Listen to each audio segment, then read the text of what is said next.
والعاقبۃ للمتقین والصلاة والسلام علی اشرف الانبیاء والمرسلین اما بعد اعوذ باللہ من الشیطان الرجیم بسم اللہ الرحمن الرحیم فسبح بحمد ربک واستغفر انہ کان توابا صدق اللہ العظیم وصدق رسولہ النبی الکریم ان اللہ وملائکتہ یصلون علی النبی یا ایہا الذین آمنوا صلوا علیہ وسلموا تسلیما الصلاۃ والسلام علیک یا سید یا رسول اللہ وعلی آلک واصحابک یا سیدی یا حبیب اللہ اللہم صلی علی سیدنا و مولانا محمد معدن الجود والکرم وعلی آلہ واصحابہ وبارک وسلم۔ تمام تعریفیں اللہ تعالیٰ جل مجدہ الکریم کے لیے اور ہر قسم کے درود و سلام نبی رحمت سید عالم صلی اللہ علیہ وسلم کی ذات والا صفات کے لیے حمد و صلات کے بعد انسان کا سب سے زیادہ تعلق اس کے رب کریم کے ساتھ ہوتا ہے۔ اللہ تبارک و تعالیٰ کی طرف سے اسے نعمتیں ملتی ہیں، رب کریم کی طرف سے اس پر عطائیں ہوتی ہیں۔ اللہ کی طرف سے وہ آیا ہے اور واپس اللہ ہی کی طرف لوٹ جائے گا۔ ابتدا بھی مالک کریم کی ذات ہے اور انتہا بھی اسی رب کریم کی ذات ہے۔ انسان دنیا میں جتنے بھی پیچ و تاب کرتا ہے، جتنی بھی دنیا داری کرتا ہے اور جتنے بھی معاملات میں وہ وقت گزارتا ہے، وہ سارے عارضی ہیں، وقتی ہیں، اور بہت ساری چیزیں تو صرف اور صرف دھوکہ ہیں اور دھوکے کے سوا کچھ بھی نہیں۔ اگر اس کا یہ ذہن بن جائے کہ میں نے اپنے تعلقات کو، اپنے معاملات کو اپنے رب کے ساتھ صحیح رکھنا ہے، تو جب اللہ کے ساتھ اس کے معاملات ٹھیک ہوتے ہیں تو بندوں کے ساتھ خود بخود ہی ٹھیک ہو جاتے ہیں۔ اگر خشیت الہی پیدا ہوتی ہے، خوف خدا اسے نصیب ہو جاتا ہے، اور اگر اللہ تبارک و تعالیٰ کا قرب اسے میسر آتا ہے، اس رستے کا یہ سفر شروع کر دیتا ہے، تو بندوں کے ساتھ تو معاملات ویسے ٹھیک ہو جاتے ہیں۔ اس لیے کہ جب اللہ سے ڈرے گا، نہ دھوکہ کرے گا، نہ فریب کرے گا، نہ جھوٹ بولے گا، نہ کسی شخص کے ساتھ بددیانتی کرے گا، جب اللہ کے ساتھ اس کا تعلق ٹھیک ہے، اور جب یہ اپنے آپ کو آزاد سمجھے گا نا کہ میں ہوں اور میں ہی ہوں اور میں نہیں چلنا ہے، تو پھر یہ اپنی مرضی سے معاملات کو چلائے گا تو خرابی پیدا ہوگی۔ اللہ تبارک و تعالیٰ کے ساتھ انسان کا جو رشتہ ہے، اس میں انسان کی کچھ کمزوریاں آڑے آتی ہیں، گناہ ہو جاتے ہیں، غلطیاں ہو جاتی ہیں۔ ان غلطیوں کے بعد اپنے رب کریم کے ساتھ اپنے تعلق کو مضبوط کرنے کے لیے اللہ رسول نے جو ہمیں وظیفہ دیا اس کو استغفار کہتے ہیں۔ استغفار ویسے اس کا لغوی معنی تو ڈھانپنا ہوتا ہے، یہ غفر سے بنا ہے، لیکن اس کے اصطلاحی معنی یہ ہے کہ جو گناہ انسان سے ماضی میں ہو جائے ان سے معافی چاہنے کا نام استغفار ہے۔ کچھ لوگ توبہ اور استغفار کا لفظ اکٹھا بولتے ہیں، لیکن توبہ کا معنی ہوتا ہے آئندہ گناہ نہ کرنے کا وعدہ کرنا، اور استغفار کا معنی ہوتا ہے پچھلے گناہوں سے اللہ کے حضور معافی مانگنا۔ اگرچہ مفہوم کے لحاظ سے یہ ہم معنی ہی بنتے ہیں، لیکن ان کا جو اصطلاحی مفہوم ہے وہ یہ ہے کہ جب آپ پچھلے گناہوں سے معافی مانگ رہے ہوتے ہیں تو اس کو استغفار کہتے ہیں۔ اللہ تعالیٰ نے اس استغفار کو بڑا پسند فرمایا، بڑا پسند فرمایا، اور یہ استغفار کے جملے مالی کو اتنے پسند آئے کہ اللہ نے نبی پاک علیہ السلام کو بھی حکم دیا، کہا محبوب آپ بھی میری بارگاہ میں استغفار کریں۔ اگرچہ حضور کا استغفار اس معنی میں نہیں ہے، بلکہ نبی پاک کا استغفار تو بلندی درجات کا معاملہ ہے، چونکہ استغفار خود ایک عبادت ہے، تو یہ عبادت کرنے کا اللہ نے اپنے محبوب کو بھی ارشاد فرمایا۔ جب فتح مکہ ہوئی تو فرمایا اذا جاء نصر اللہ والفتح، جب اللہ کی مدد آئی تو پھر فتح نصیب ہوئی، وَرَأَيْتَ النَّاسَ يَدْخُلُونَ فِي دِينِ اللَّهِ أَفْوَاجًا، تو پھر آپ دیکھیں گے لوگوں کو، لوگ فوجوں کی فوجیں دین میں داخل ہو رہے ہیں۔ لوگ پہلے ایک ایک دو دو کر کے آیا کرتے تھے، تو اب فوجوں کی فوجیں آ رہی ہیں، تو یا اللہ ہم کیا کریں؟ تو رب کریم نے فرمایا محبوب فَسَبِّحْ بِحَمْدِ رَبِّكَ وَاسْتَغْفِرْ، اپنے رب کے لیے حمد کرو، تسبیح پڑھو اور استغفار کرو۔ کیا کرو؟ استغفار، معافی مانگو، اس کے حضور آہذاری کرو، استغفار کرو۔ معنی یہ ہوا کہ جب تو غلطی ہو جائے پھر بھی استغفار کرو، جب اللہ زیادہ نعمتیں دے پھر بھی استغفار کرو۔ ہمارے ہاں یہ ہوتا ہے کہ جب تو کوئی نقصان ہوتا ہے تو وہ اللہ کی طرف سے ہوتا ہے، نقصان ہو جائے تو کہتے ہیں اللہ کی مرضی تھی، اور فائدہ ہو جائے تو کہتے ہیں میں نے محنت ہی بڑی کی تھی، میری جدوجہد بڑی تھی۔ ایک بچہ ایک دفعہ میرے پاس کہیں انٹرویو کے لیے جا رہا تھا تو دعا کرانے آیا، کہنے لگا میں نے وہاں جانا ہے، دعا کیجیے گا اللہ تعالیٰ کامیابی دے۔ میں نے دعا کی، کچھ اس کو پڑھنے کو بتایا لیکن کامیاب نہ ہو سکا، لوٹ آیا۔ تو میں نے پوچھا کہ کیا بنا؟ کہنے لگا حضرت صاحب بس اللہ کی مرضی تھی، اللہ کی مرضی تھی۔ پھر ایک دفعہ گیا تو اللہ کی مرضی تھی، تیسری دفعہ گیا کامیاب ہو گیا۔ تو بھئی اب کیا بنا؟ کہنے لگا جی جب میں داخل ہوا تو اس نے جاتے ہی مجھ سے پوچھا سب سے پہلا سوال یہ کہ تمہیں جنرل نالج کی بھی کچھ معلومات ہے یا شعبے کے آدمی ہو؟ تو میں نے کہا جناب پوچھیے۔ تو انہوں نے پاکستان کا حدود اربہ پوچھا تو میں نے فٹافٹ بتا دیا۔ پھر انہوں نے مجھ سے پوچھا کہ یہ جو مینار پاکستان ہے اس کی تجویز کس شخص نے دی تھی؟ تو میں نے فٹافٹ اس کا بھی نام بتا دیا۔ پھر شارٹ ہینڈ کے 2 سوالات اس نے کیے تو وہ بھی میں نے بتا دیے، تو الحمدللہ کامیاب ہو گیا۔ میں نے کہا بیٹے جب تو ناکام ہوا تھا تو اللہ کی مرضی تھی، اور کامیاب ہوا ہے تو میں لگا دیے، اب اللہ کی مرضی کدھر گئی؟ یہ اتنا بڑا نقص ہے انسانی فطرت کا، اتنی بڑی کمزوری ہے کہ معاذ اللہ تعالی ہم کمزوریاں قدرت کے کھاتے میں ڈال دیتے ہیں، اور ناکامیاں قدرت کے کھاتے میں، اور کامیابیاں کیا تماشا۔ حالانکہ ہونا یہ چاہیے تھا کہ جہاں انسان کمزور پڑے تو کہے میری غلطی تھی۔ صوفیاء یہ سبق دیتے ہیں، اللہ کے بندے یہ پیغام دیتے ہیں کہ جب تو کہیں ناکام ہو جائے تو سمجھ جائے یہ تیری، اور جب تو کامیاب ہو جائے تو سمجھ رہے اللہ راضی ہو گیا تھا، اللہ نے رحمت کر دی، اس نے فضل کیا۔ تو یاد رکھیں استغفار، کئی چیزوں پہ استغفار ہوتا ہے، کئی چیزوں پہ، اور استغفار کا نفع ملتا ہے۔ کیا نفع ملتا ہے؟ وہ سورہ نوح کی آیت نمبر 10، 11 اور 12 میں اللہ نے بیان فرمایا کہ استغفار صرف گناہ سے معافی چاہنے کا نام نہیں بلکہ استغفار کا تمہیں فائدہ ملے گا۔ کیا؟ رب فرماتے ہیں فَقُلْتُ اسْتَغْفِرُوا رَبَّكُمْ۔ جب حضرت نوح کی قوم قحط کا شکار ہو گئی، آزمائشیں آ گئیں، تو آ کے حضرت نوح سے کہنے لگے اب ہم کیا کریں؟ تو کیا کہا حضرت نوح نے؟ فرمایا فَقُلْتُ اسْتَغْفِرُوا رَبَّكُمْ۔ آپ نے فرمایا اپنے رب سے استغفار کرو، اپنے رب سے۔ انہوں نے قحط کی بات کی، انہوں نے کہا کہ کھیتیاں اجڑ گئی ہیں، بارش نہیں ہو رہی، قحط کی بات کی۔ آپ نے کیا کہا؟ استغفار کرو، کیونکہ انہو کان غفارا، بے شک اللہ بڑا ہی بخشنے والا۔ وہ کیا کرے گا؟ یرسل السماء علیکم مدرارا، وہ تم پر موسلا دار بارش برسائے گا۔ جب تم استغفار کرو گے تو اللہ موسلا دار بارش برسائے گا، وَيُمْدِدْكُمْ، اور وہ تمہاری مدد کرے گا۔ استغفار کرنے والے کی اللہ کیسے مدد کرے گا؟ بِأَمْوَالٍ وَبَنِينَ، تمہیں مال بھی عطا کرے گا اور بیٹے بھی عطا کرے گا، بارش بھی دے گا استغفار کرنے والے کو، اور مال اور اولاد سے اس کی مدد بھی کرے گا۔ وَيَجْعَلْ لَكُمْ جَنَّةٍ وَيَجْعَلْ لَكُمْ أَنْهَارًا، اللہ تمہیں جنت بھی عطا کرے گا اور تمہیں نہریں بھی عطا فرمائے گا، تمہارے لیے جنت بھی بنائے گا، انہار بھی بنائے گا۔ توبہ کا، استغفار کا تمہیں یہ فائدہ ملے گا۔ ایک استغفار، ہمارے بزرگوں نے وہ لکھا ہے کہ جب انسان کو اللہ نعمتیں دیتا ہے تو پھر رب کا حکم ہے کہ اس پر شکر بھی کرے، نعمتوں پر اللہ کا شکریہ نہ کرنے پر بھی استغفار کرنا چاہیے کہ اللہ تو نے بڑا کچھ دیا تھا پر میں شکر ادا اس پر بھی۔ ہمارا تو اب یہ حال ہے کہ جو ہمارے پاس چیزیں ہیں وہ ہم کہتے ہیں یہ تو میرا حق تھا، لیکن جو نہیں وہ مجھے فٹافٹ ملنی چاہیے۔ مطلب اگر میرے پاس صحت ہے تو اس کو میں اپنا حق سمجھ لیتا ہوں کہ یہ تو میرا، یہ جو کہ ٹھیک ہے جی یہ تو صحیح ہے، تندرستی ہے یہ تو ٹھیک ہے، لیکن کار کوئی نہیں، وہ ذرا مل جانی چاہیے۔ اولاد تو میرے پاس ہے، وہ تو میرا حق تھا، میرا رائٹ تھا، معاذ اللہ وہ تو ہم نے حق بنا لیا۔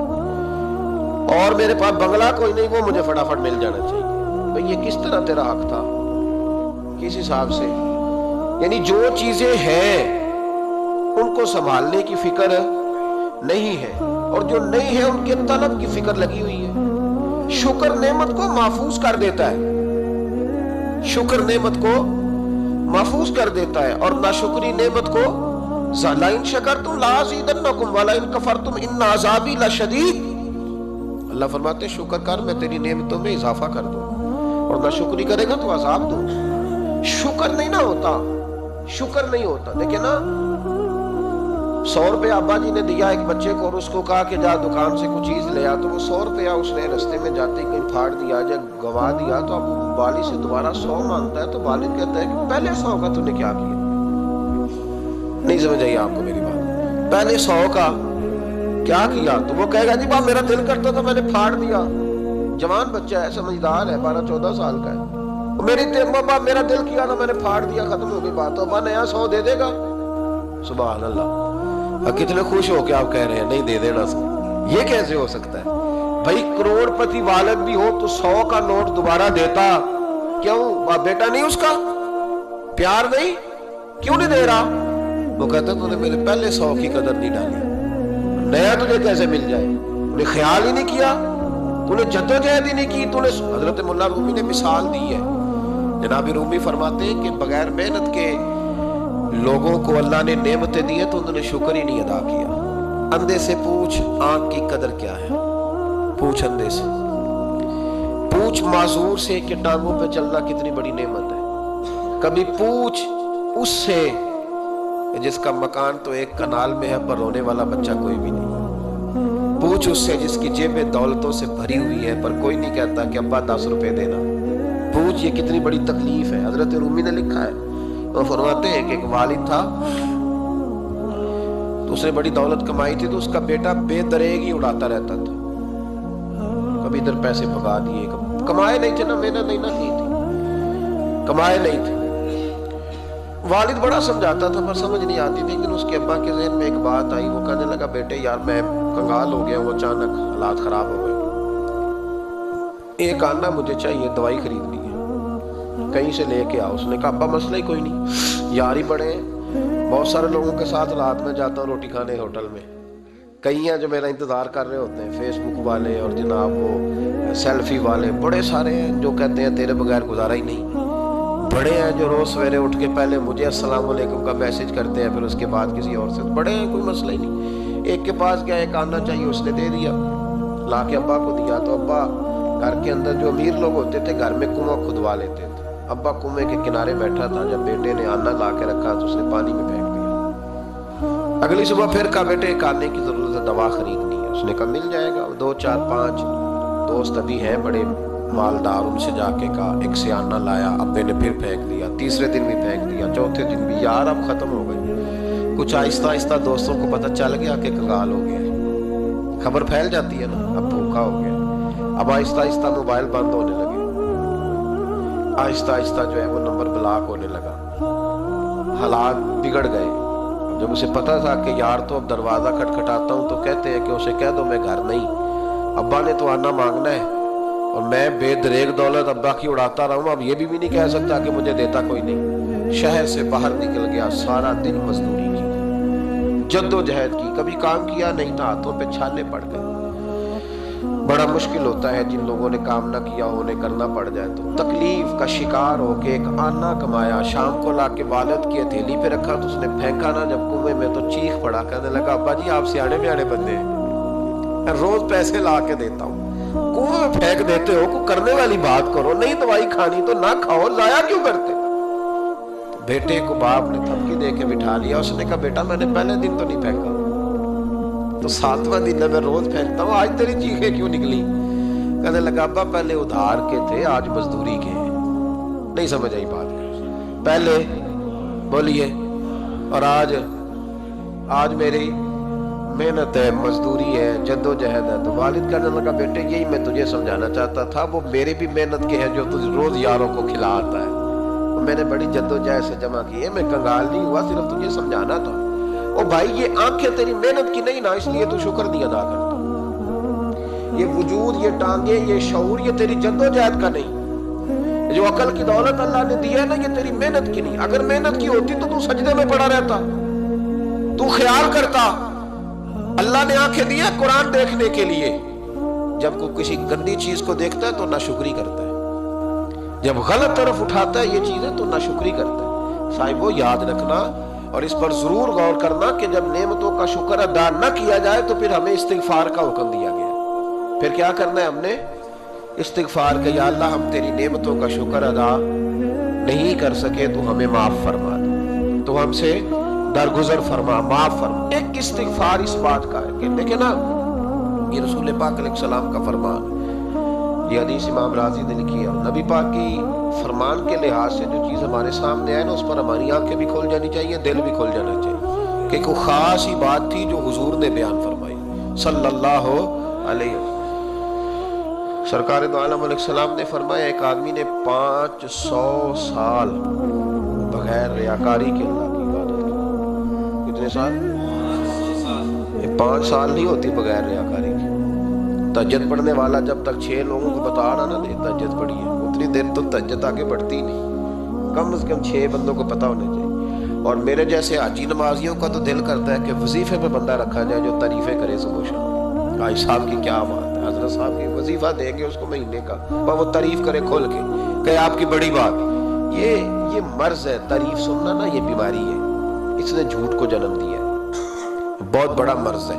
حضرت سعدی نے اس پر بہت بڑے مقالہ جات لکھے اور فرماتے ہیں یہ مرض کچھ لوگوں میں بہت زیادہ ہوتا ہے۔ ایک امیروں میں، امیر لوگ ناراض نہ ہو جائیں پر انہوں نے کہا ہے تو کوئی حکمت ہوگی نا، امیروں میں تعریف سننے کا مرض بہت زیادہ ہوتا ہے۔ فرماتے ہیں ایک بادشاہوں میں اور تیسرا عورتوں میں، ان میں یہ بیماری بہت زیادہ ہوتی ہے۔ کوئی تعریف نہ کرے تو خود اپنی کرنی شروع کر دیتے ہیں، خود ہی کہہ دیتے ہیں کہ کیا بات سی، میرے ابا جی تے وہ تے 100 ہل چلدا سی تے 150 بندہ ٹکر کر، ابا جی دی چھڈ تو دس تیرے کنے چل دے، تیرے کو کنے بندے روٹی کھاتے، اپنی بات کرنا۔ اقبال کہتا تھے تو وہ آباد تمہارے ہی مگر تم کیا ہو، ہاتھ پہ ہاتھ درے منتظر فردا، ابا جی کی دادا جی کے چھوڑ اپنی کر، ہمیں تو تیرا پتہ ہے تو اپنی بات کر، تیرے اندر بھی کوئی چیز ہے کہ نہیں۔ ابا دادا تو سب کے بڑے ہیں، حضرت آدم کی اولاد ہے تو حضرت آدم نبی تھے، تو باپ دادا تو سب کے بڑے بڑے ہی ہیں، بات یہ ہے کہ اپنی بات کرنی چاہیے نا۔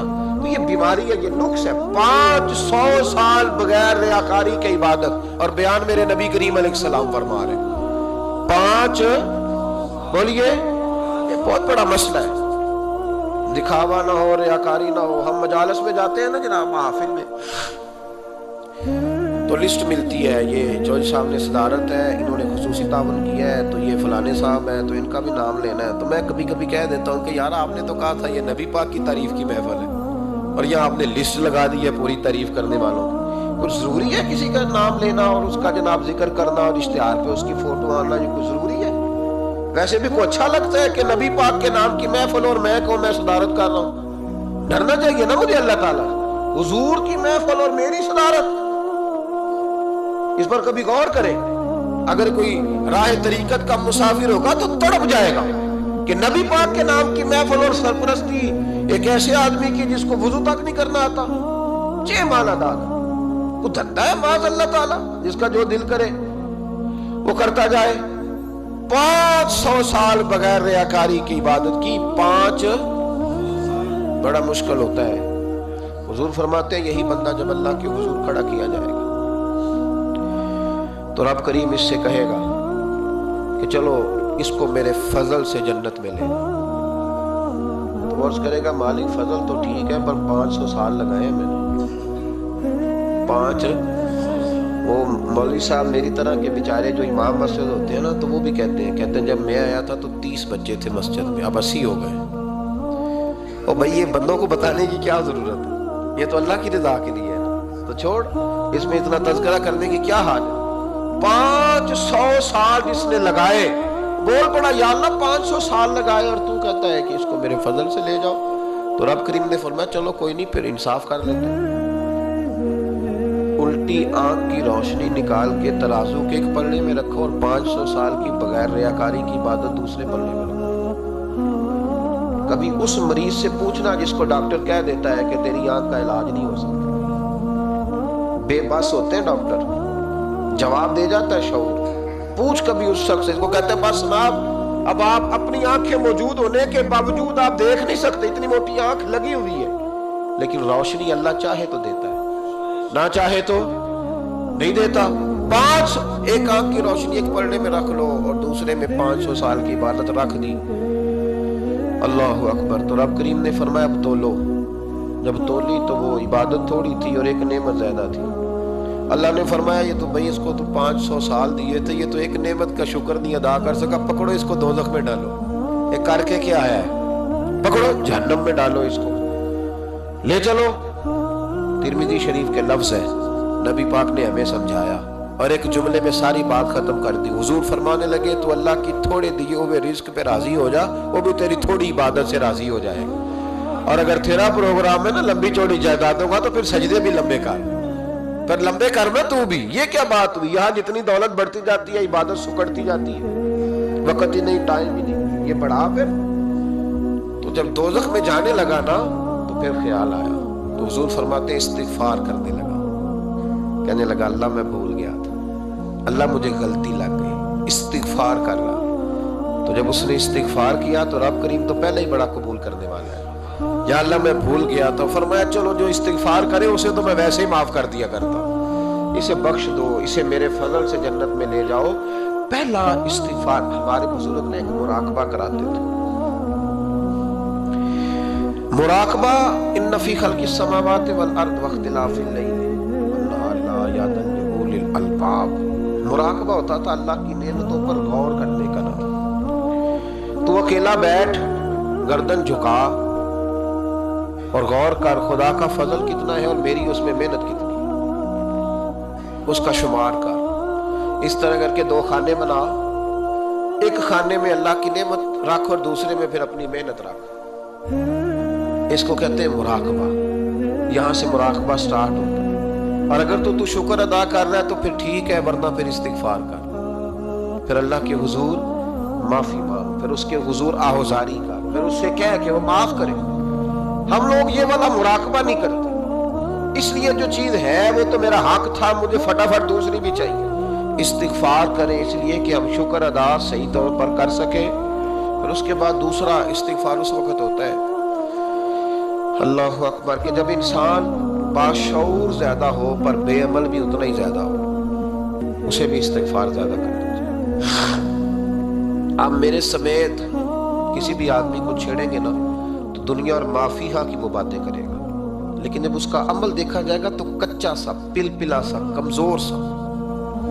یعنی ایسے لوگ ہیں جو ماں باپ کی عظمت پر 6 گھنٹے تقریر کر سکتے ہیں، لیکن اگر ان کی اماں سے جا کے پوچھا جائے کہ بیٹے کا حال کیا ہے جی، تو کہتے ہیں بڑی تکلیف میں ہوں، اپنے بیٹے کے سبب سے وہ بڑی آزمائش کا شکار۔ بھئی تیری 6 گھنٹے کی تقریر کا معنی کیا ہوا؟ تو لفظوں کے گورکھ دھندے کا ماہر ہے۔ لفظ میں ادھر گیا ہوا تھا بڑی دور پنجاب کے ایک شہر میں، تو ایک صاحب مجھے کہنے لگے کہ میری 21ویں سالانہ محفل ہے۔ میں نے کہا آپ نماز پڑھتے؟ کہتے نہیں۔ تو میں نے کہا محفل کا کیا معنی رکھا ہوا ہے آپ نے؟ یہ کیا ہے؟ رسم ہے؟ فلاں بہت بڑے عالم کو میں نے بلایا، فلاں کوئی بلایا، فلاں نعت کا بھی، یہ کیا ہے؟ اگر تو نمازی نہیں آج تک، اس کو کیا سمجھتا ہے تو؟ میرے جی فلاں بزرگ سے بھی تعلقات ہے، تو نے کیا حاصل کیا ان سے؟ تعلقات کا کیا مطلب ہوتا ہے؟ فوٹو آتی ہے ساتھ، اخباروں میں تصویر لگ گئی، فیس بک پہ آ گیا کہ میں ان سے ملا ہوں، اتنا تعلق ہے؟ یہاں تو بھائی خوشبو کے قریب سے بندہ گزر جائے تو خوشبو آنے لگ جاتی ہے۔ تو نے پایا کیا؟ شعور ہونا اور عمل نہ ہونا بہت بڑی مصیبت ہے۔ اس سے اللہ کی بارگاہ میں استغفار کرنا چاہیے۔ یعنی انسان کو عقل ہو، پتہ ہو، خبر ہو، اور اس کے بعد دھیلے کا عمل نہ ہو۔ اس کو 3400 حدیث آتی ہو کہ نماز نہ پڑھنے والے کی سزا یہ ہے، پھر بھی نہ پڑھے تو سزا ہے کہ نہیں اللہ کی طرف سے؟ حضرت رومی رحمت اللہ علیہ فرمایا کرتے تھے بہت سارے بندوں کو اللہ سارا کچھ دیتا ہے، مسجد آنے کی توفیق نہیں دیتا۔ معنی یہ ہے کہ اللہ ان سے ناراض ہے۔ وہ کہتے ہیں کہ میں بڑا سمارٹ ہوں۔ تو عقل ہونا اور عمل نہ ہونا، اس پر بھی استغفار کرنا چاہیے۔ شعور ہو اور انسان کو عمل کی توفیق۔ یار ساری زندگی گورکھ دھندے میں گزر گئی لوگوں کی، لفظوں کے بڑے ماہر رہے، اور میں ایسے لوگوں کو دیکھتا ہوں تقریریں 6 گھنٹے، 9 گھنٹے کی تقریریں سنتے ہیں، بیٹھتے ہیں مجالس میں، نماز کا وقت آتا تو مصیبت بن جاتا، بھاگتے جان چھڑاتے، مسجد کی حاضری 20 منٹ کی بھی صحیح نہیں دے سکتے. کیا ہے یہ کیوں بوجھ بن گیا تیرے اوپر؟ غور کر، ڈر اللہ سے. میرے نبی کریم علیہ وآلہ وسلم نے ارشاد فرمایا قیامت کے دن کچھ لوگ کئیوں کی بات سن کے جنت میں چلے جائیں گے. اللہ تعالی ہماری پردہ پوشی عطا فرمائے. کہا کچھ تبلیغیں کرنے والے دوزخ کے دروازے پہ کھڑے ہوں گے تو وہ جنتی کہیں گے کہ مولانا پیر صاحب ہم تو آپ کی بات سن کے جنت میں جا رہے ہیں، تو آپ یہاں کیوں کھڑے ہیں؟ تو وہ کہیں گے ہائے افسوس، میں کہتا تو رہا پر عمل نہ کر سکا. بے عمل اس سے مراد صرف ممبر میں بیٹھنے والا مولوی نہیں، اس سے ہر وہ شخص مراد ہے جو نصیحتیں تو بڑی کرتا ہے لیکن خود عمل وہ بہت بڑا الفاظ کا ذخیرہ رکھتا ہے، پر عمل کے لیے 2 سجدے بھی صحیح طریقے سے دے سکتا. پھر وہ استغفار کرے، پھر وہ اللہ کی بارگاہ میں معافی مانگے، پھر وہ توبہ کرے. اس لیے کہ جو جتنا بڑا ہوتا تھا نا اس پہ خشیت بھی اتنی زیادہ طاری ہوتی، اس پر خشیت بھی اتنی جتنا. حضرت عمر فاروق رضی اللہ تعالیٰ عنہ کو زخم لگ گیا، شدید زخم لگا، آپ آ گئے، بڑی زیادہ خون بہہ گیا ہے، بہت سارے صحابہ آپ کے گرد جمع ہو گئے، حضرت عبداللہ ابن مسعود بھی آ گئے، تو جناب عمر رونے لگ گئے.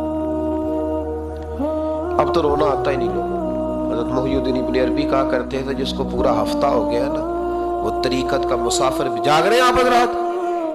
کہتے تھے جس کو پورا ہفتہ ہو گیا نا طریقت کا مسافر بھی ہے پر اللہ رسول کی یاد میں رویا نہیں. فرماتے تھے مجھے تو اس کے ایمان پر شک ہونے لگ گیا کہ 8 دن ہو گئے اسے خیال ہی نہیں آیا. حضرت عمر میدان میں جس شخص کے کبھی پاؤں نہیں لڑکھڑائے، اللہ رسول کی بات آتی تھی تو دریا بہتے تھے آنسو.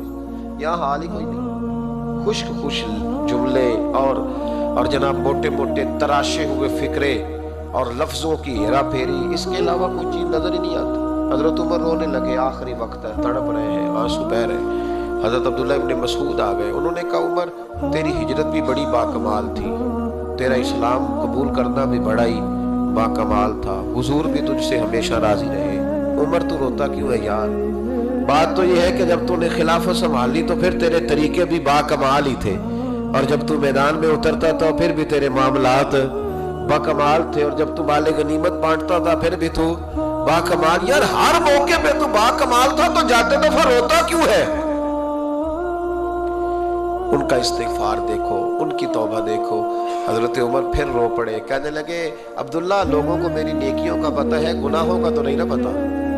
وہ تو میں جانتا ہوں یا میرا مالک جانتا ہے نا. نیکیاں تو سب کے سامنے، پر من آنم کے من دانم جو اندر چھپے ہوئے گناہوں کے ڈھیر ہے وہ تو میں جانتا ہوں. کہا تو نے میرے کلمہ پڑھنے سے لے کر میری حکومت تک میری ساری نیکیاں گنوائی ہیں، اب دعا کر میرے لیے.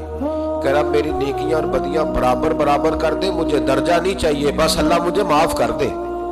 درجوں کی ضرورت نہیں ہے. یہاں تو لوگ درجات لے کے بیٹھے. حافظ کہتا ہے کہ میں جتنے آیتیں ہوں گی اتنے میرے درجے بلند ہوں گے. پہلے درجے والا کام تو کوئی کر پا. مولانا کہتے ہیں کہ نور کے ممبر پہ بیٹھوں گا. بھائی پہلے بتا نور کے ممبر کی طرف تیرا سفر بھی جاری ہے کہ نہیں؟ تاجر کہتا ہے کہ میں سخاوت کروں گا تو حضرت عثمان کے ساتھ جگہ ملے گی، پر حضرت عثمان کی سخاوت اور اپنی سخاوت کا فرق بھی دیکھ. مجاہد کہتا ہے کہ میں نبی پاک کے جہاد والے صحابہ کی پشت پہ رہوں گا تو پہلے اپنے کام تو دیکھ. اور جب ساری باتیں سمجھ میں نہ آئے تو پھر اللہ کی بارگاہ میں استغفار کر، پھر بیٹھ. بڑے لوگ استغفار کرتے، معافی چاہتے، اور یہ استغفار پھر اتنا کرم کرتا، اتنی آسانی کرتا، اس قدر بہتری کرتا کہ وہ مانگ تو اپنے گناہوں کی معافی رہے ہوتے تھے اور اللہ رحمتوں کے دروازے کھول دیتا تھا. اللہ ان پر کرم کے دروازے. حضرت امام حسن کے پاس ایک شخص آیا، حضرت امیر معاویہ بیٹھے تھے، تو اس نے امام حسن سے آ کے کہا کہ حضور اولاد نہیں ہے، کوئی دعا کر دے. توجہ ہے میری بات پر؟ اب بھی لوگ پیروں کے پاس آتے ہیں نا ماشاءاللہ سے، اللہ خیر فرمائے. تو پیر صاحب اگر وظیفہ بتائیں تو وظیفہ چونکہ پڑھنا پڑتا ہے وہ کام مشکل ہے، لہذا تعویذ تو پیروں نے بھی اب ماشاءاللہ بڑی ترقی کر لی، انہوں نے بھی تعویذ چھپوا کے رکھ لی ہے. کون لکھے اتنے تعویذ، جو کہ ہر مرید کو تو تعویذ چاہیے. انہوں نے نا جی تعویذ پکے چھپوا لیے، کچھ نے مورے بنوا لیے. دیکھتا رہتا ہوں، میرا شعبہ ہے نا، میں دیکھتا رہتا ہوں کہ مور لگائی، اس کو باندھا، اللہ خیر کرے. اب وہ